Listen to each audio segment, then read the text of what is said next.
Wang, and welcome to Unspeakable. This is the show about inventing brand new words created by three amazing guests. And this episode is coming to you from the Hey Literary Festival!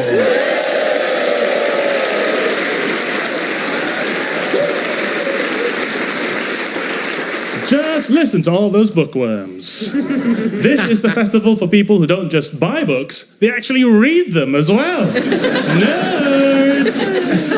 We'll be meeting our panel very shortly, but first, let's welcome my co-host, the diva of the dictionary, the prima donna of prepositions. It's Susie Dent.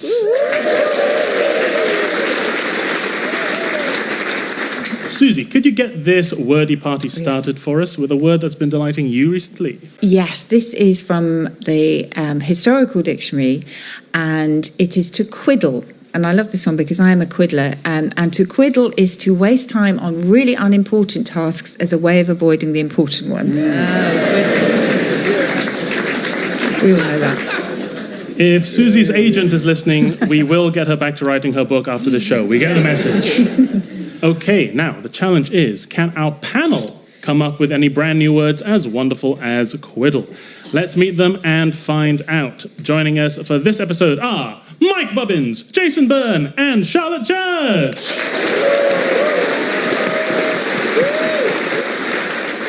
Mike. Phil. You're a fan of history, I am, ancient Phil. history. Yeah? The 1970s. Are there any words from the 70s you're a big fan of, Mike? My favourite insult is Burke, remains Burke. Someone said, "Oh, at Burke," like it's a fond memory. Because it's quite an insulting word you can get away with on Yes. national radio and national television. I think some of those old insults are dying away, aren't they? Like numpty and Numpty's good. plonker.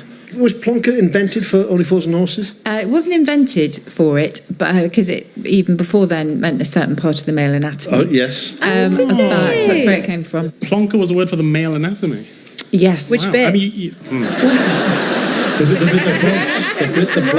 you're doing pretty well if you're plonking it. I'm more of a plink man. Jason. Yes, Jason. Jason. Yes, or in Finland they call me Jason. They go, Jason. Jason Byrne is a renowned comedian with a sharp tongue. Of course, his name is Byrne. I, Wang, am also an example of nominative determinism. I am great at throwing things really hard and having a plonker. Charlotte Church. Hello. Thank you so much for being here. So exciting. A legendary singer, of course. Are there any words that you find particularly satisfying to sing? One of my favourite phrases, I don't sing it, but it's in my favourite gospel song of all time. And the phrase is my living in vain? And the song goes on, but yeah, what a phrase. That's my thought process on a hangover. It's my living. I used to be a chorister. Did you? Yeah. And I sang in Bath Abbey with the choir. We did Zadok the priest. My favourite phrase was Anointed Solomon King. Anointed Solomon King. And it was made all the more enjoyable when one of the other choir boys pointed out that it sounded a bit like Oh Nine Tits on a Monkey. Oh Nine Tits on a Monkey. Yeah, I see that. Good point. So fun. So much fun. Big Handel fan after that. Big Handel fan. Right, let's play Unspeakable. Each of our guests has come armed with a brand new word of their own invention that describes an experience, emotion, object, or sensation that currently has no word to define it, to help cure that all too common feeling when we're quite literally lost for words. Whichever word I deem to be the most useful for humanity will be added to the one true book of books, the Unspeakable Dictionary! So, let's start the game with our first word, which comes from Mike Bubbins. Mike, please give us your word, a brief definition, and tell us why it needs to exist. My word, Phil, is forecast. That is forecast. An erroneous or pointless forecast. For example, as used on a daily basis by weather people around the world. I can't think of another profession that steals a living in a more egregious way than a meteorologist, because I've been watching weather forecasts since the Michael Fish days, and I reckon the hit rate is probably 50%. In which case, that is a forecast. I mean, that is no good to me, right? If you're telling me there's a chance of rain tomorrow, yes. I can't plan with the chance of rain tomorrow. Is it going to rain tomorrow? Well, we can't say if it's going to rain or not rain. Well, then why are you on national television? Why are you on after the news every day? We got objective stuff happening, and then you might as well, if they put horoscopes after the news, you'd think it was ridiculous. Right? I think it would be really helpful. But you can put a weather forecaster after the news, and that's perfectly acceptable. And they've done a 3-year degree in a lot of cases. And I did a 3-year degree in sports science, and I thought that was taking the mick. Right? Pollsters, there we go. Pollsters, same thing. This is definitely going to happen in the election. Is it? It didn't happen though. Yeah, well, not definitely. But we thought it would though. Yeah, but the exact opposite thing happened. Yeah, but that's the nature of polls. Well, then don't be a pollster then. I give it like the sort of the guide dog test. If a guide dog starts podcasting, you're in trouble, right? Well, I guess a dog would podcast, but in a different... Very nice. Yeah. Very nice. Thank you. Thanks, everyone. So, our friend Chris McCausland, I met his dog when he came to the Cardiff once, went to the park. My little boy's a big fan of his kids' TV thing he was on. So I met Chris, we had a nice day together, a cup of coffee. Next time I saw Chris at a gig, there was no dog. I said, Chris, what happened to the dog? He said, it started walking out on a red man, right? Which is very, very dangerous, right? If that dog was a weather forecaster, it would still be working. This is the thing. Because the hit rate would be fairly high. But isn't the entire nature of life podcasting? Yeah. Well, We are only ever podcasting. That is all that there is within this rich, abundant, beautiful, complex... Charlotte, you're leaning against an open door, right? Enjoy the moment. I'm all about living in the moment. Sure. Funnily enough, actually, Pawcast is also the name of my new podcast, where I interview people who lost everything investing in my cryptocurrency, Wangcoin. What's it called again? Wangcoin. That's what I said. And you probably should spell that out. People listening right now. Wangcoin. Yeah. And how do you say it again? Wangcoin. And that is what we call in the business a loophole. Susie, what do you think of Pawcast? I think it's a really neat portmanteau. And whether forecasting language itself is really interesting because it's really packing a punch now. There's a lot of hyperbole in there. So we have thunder, snow and frost quakes and all sorts of things. And there's apparently something called wet bias, which is the tendency for forecasts to overestimate the likelihood of rain. And that's because apparently people get really teased off if they haven't taken their umbrella. So they'd rather go on the, fall on the safe side. So maybe that's the problem. But storm naming is also quite interesting. So the Met Office relies on public submissions and inevitably have to dismiss quite a few of them.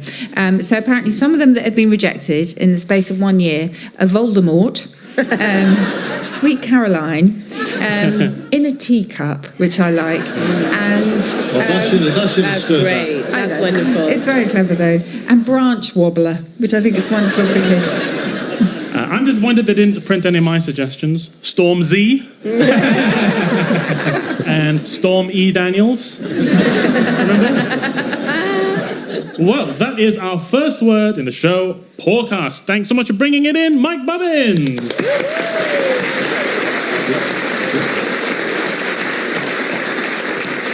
Now, most of us only use a fraction of the sheer wonderment of the English language. So, to increase our verbal variety, it's over to Susie to present our regional word of the week.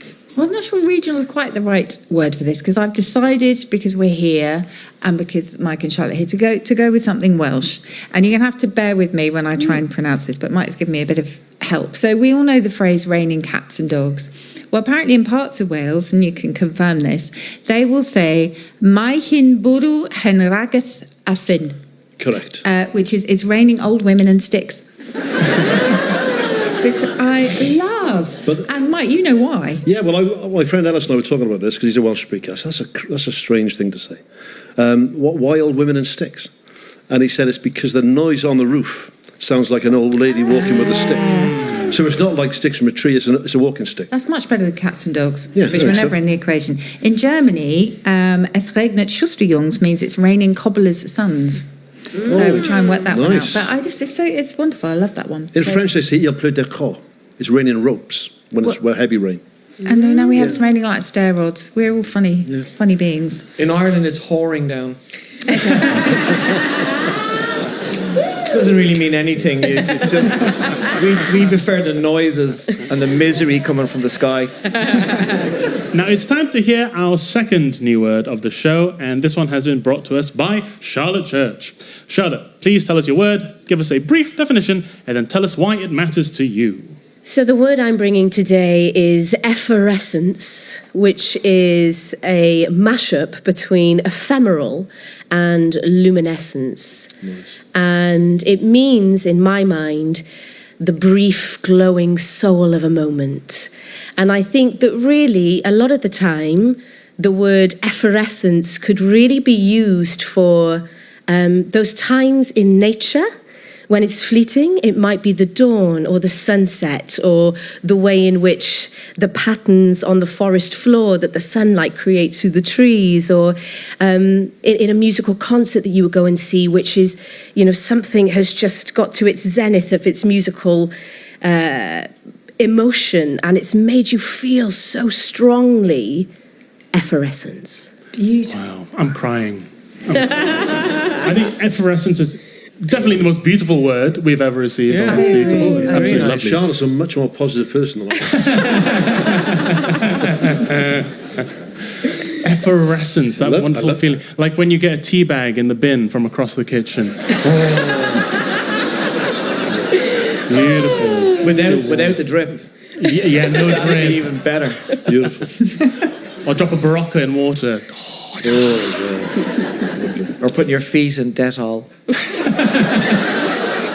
To be honest, this is really not what epherescence is conjuring for me.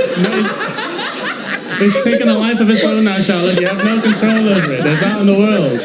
They have a beautiful word in Japanese that I was telling Charlotte about before the show, for exactly that, the sunlight dancing through the trees and falling on the floor.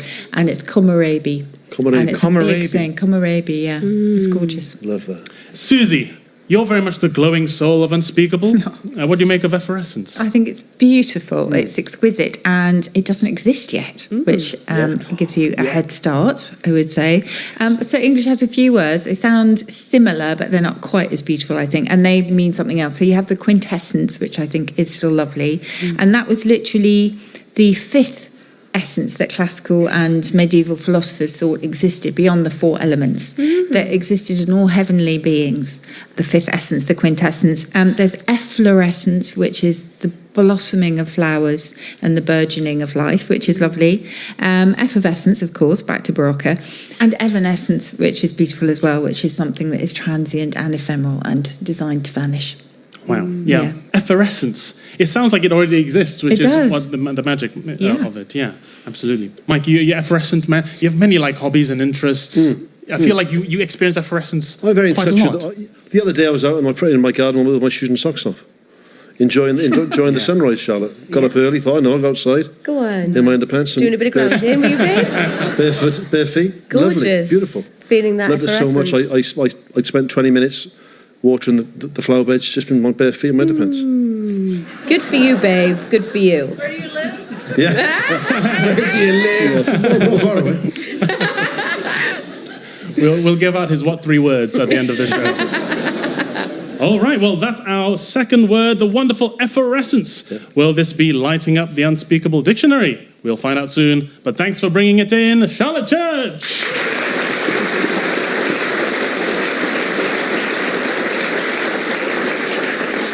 Now, not all words are as beautiful as effervescence. Some are downright horrible. And here at Unspeakable, we don't just speak sentences, we pass sentences too. Because we have the power to send words packing to the word jail. Each of our guests can suggest a word to lock up for good. Jason, let's start with you. What word would you like to get rid of? Gob. I hate people gobbing. As in spitting? Yes. Yeah. Please change it to spray gunge. Why do you hate the word gob? Because I hate people gobbing. Do you gob at the urinal? This is the thing I hate, the most toxic male trait. I won't gob anywhere. No way. Charlotte's looking at me with such disgust. It's not disgust at all. I've just never been in a urinal where people are gobbing. I've been in many urinals, but never. I can't believe you're able to make even that sentence sound beautiful. I think one of the positives of COVID was the distinct lack of gobbing. It became a thing that you didn't do. There is a function to it. Like, there is a very important biological if you're function dying. of getting rid of getting rid of mucus. Like, that mucus buildup in the body is not good. But I agree that but in I don't want to public- see it coming flying out of your head. Yeah, I agree. In public, it's a bit Don't do much. that little weird thing where people slightly put it in a hanky. Do you ever see that? They kind of pour it out of their mouth. Oh, I think and that's then put it fine. in their pocket. That's fine. Don't carry your fluids around with you. You're carrying your fluids around with you. Yeah, all but the they're time. inside. I tell you, This is like therapy. I love this show. Yeah, we've had a breakthrough. Not only do you want to get rid of gob, you want to replace it with a word you've made up. Spray guns. Spray guns. Yeah, that's a kind of nicer. It's a nicer noise, isn't it? Because gobbing is it. What do you call that? Amanapatepe, Onomatopoeia. That thing.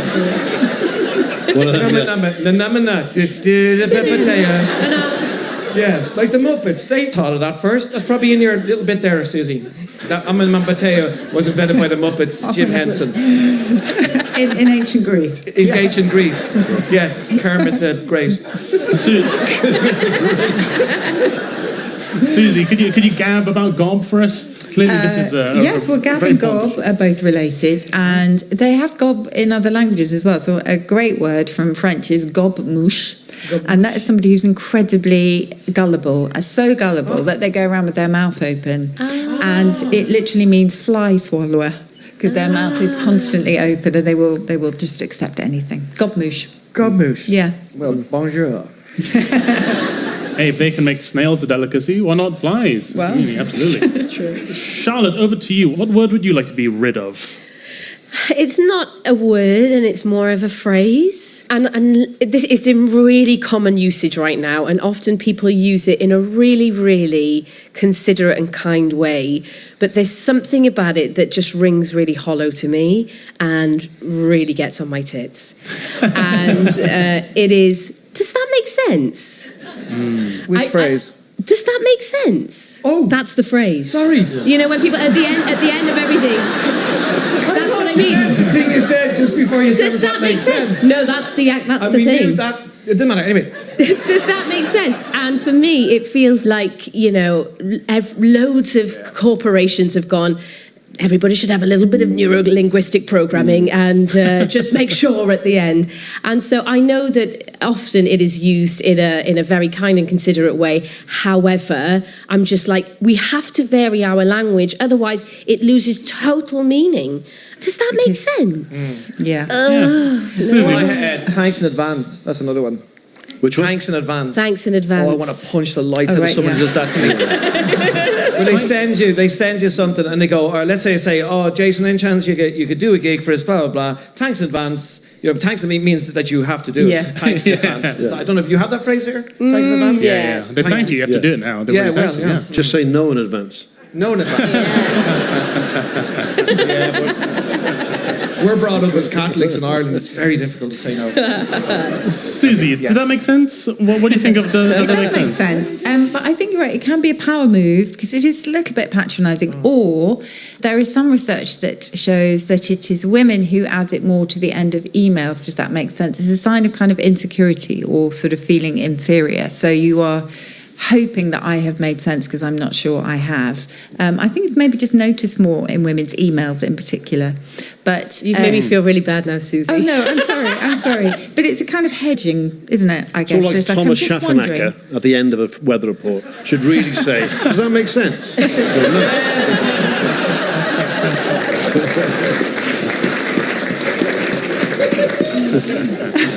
And the other one that I don't really like is, and I use it myself, so I'm just as guilty, is do say if you'd like some more information, or shout if you need more information. And what you really mean is, I've said what I'm going to say, and I don't want to elaborate. Yeah. So, yes. That's the angriest I've ever seen Susie when she's said that.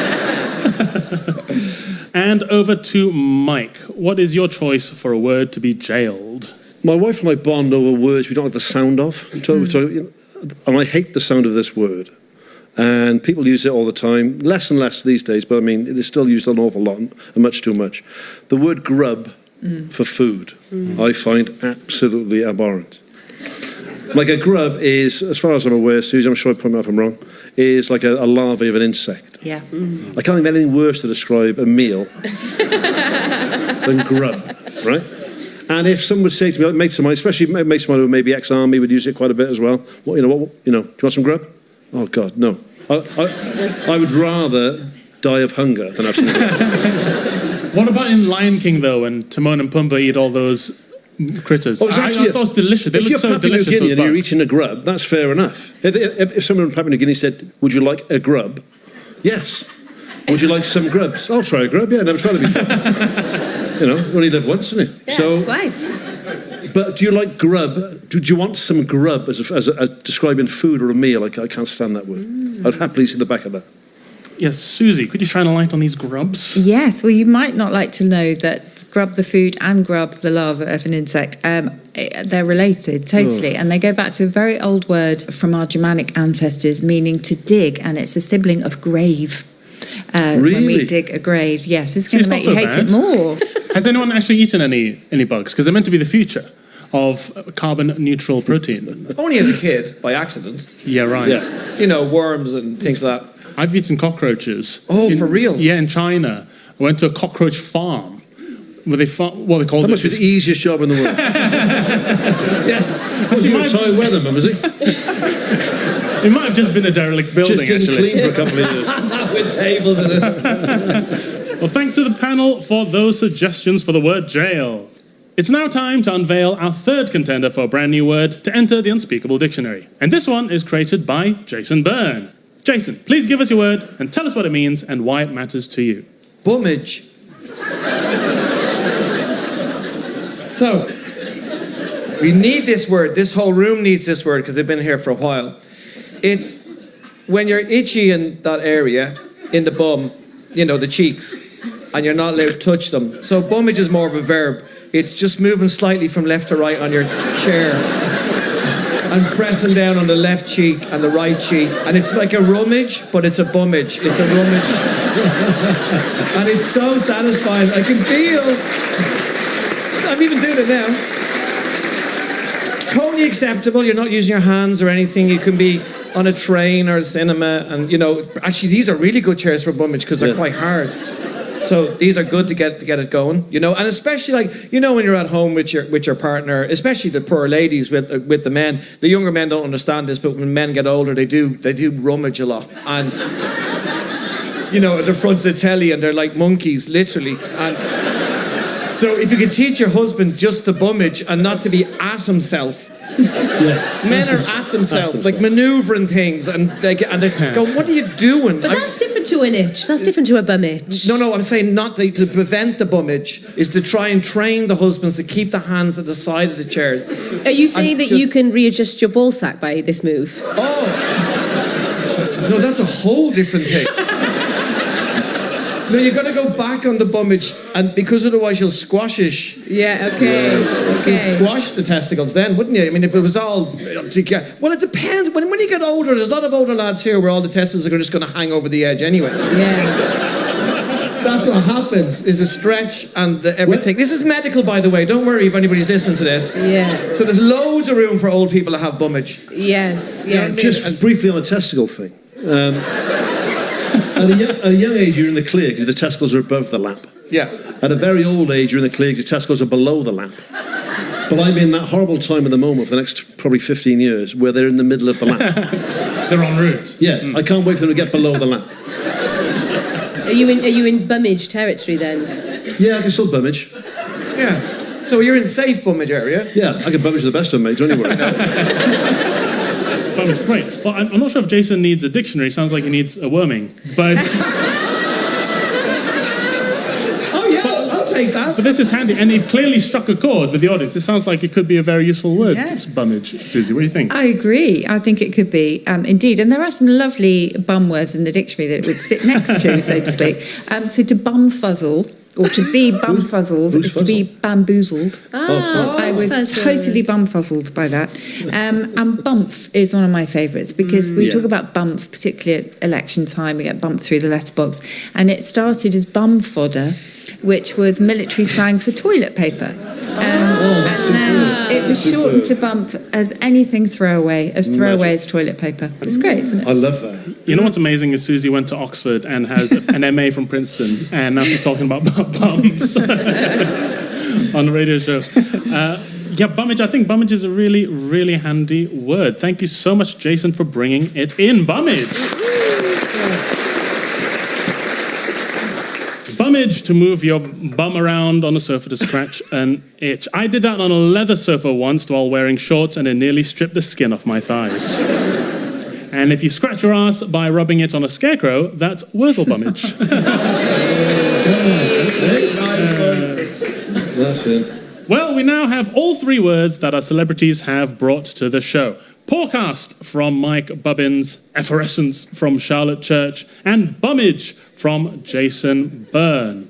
The question is, which one deserves a place in the Unspeakable dictionary? The power is all mine, and I have decided that our champion for this episode is... it's close, but I'm going to have to give it to Jason Byrne with Bumage! You should see him celebrating, rubbing his ass on that chair. Oh, it's so good. I love radio. But of course, our final word must go to Susie. Susie, will you put a final flourish on our festival edition with one more wondrous word? Yes, well, English needs this word, but we don't have it yet. So we have to borrow it from the Buli language from Ghana. And you know when you eat something that is unexpectedly hot, and so you make that kind of... as you move the Sorry, food. what was that? Oh, yeah. As you move the food around your mouth. Pelinti. So that is the frantic pushing of piping hot food around your mouth in a vain attempt to avoid burning your tongue. All in one word, pelinti. I love that. Isn't that I didn't know great? there was any other way of eating, to be honest. I can do that with soup, throw it around. Thank you, Susie. Well, that brings us to the end of the show. The audience are moving restlessly in their seats. Either that, or it's a case of collective bummage. Thanks very much to the always brilliant Susie Dent, and to our guests, Mike Bubbins, Jason Byrne, and Charlotte Church. I'm Phil Wang, and this has been Unspeakable. Goodbye! Unspeakable was presented by Phil Wang and Susie Dent, with guests Mike Bubbins, Jason Byrne, and Charlotte Church. It was devised by Joe Varley, additional material was written by Matthew Crosby and Katie Story, and the producer was John Harvey. It's a Brown Bread production for BBC Radio 4.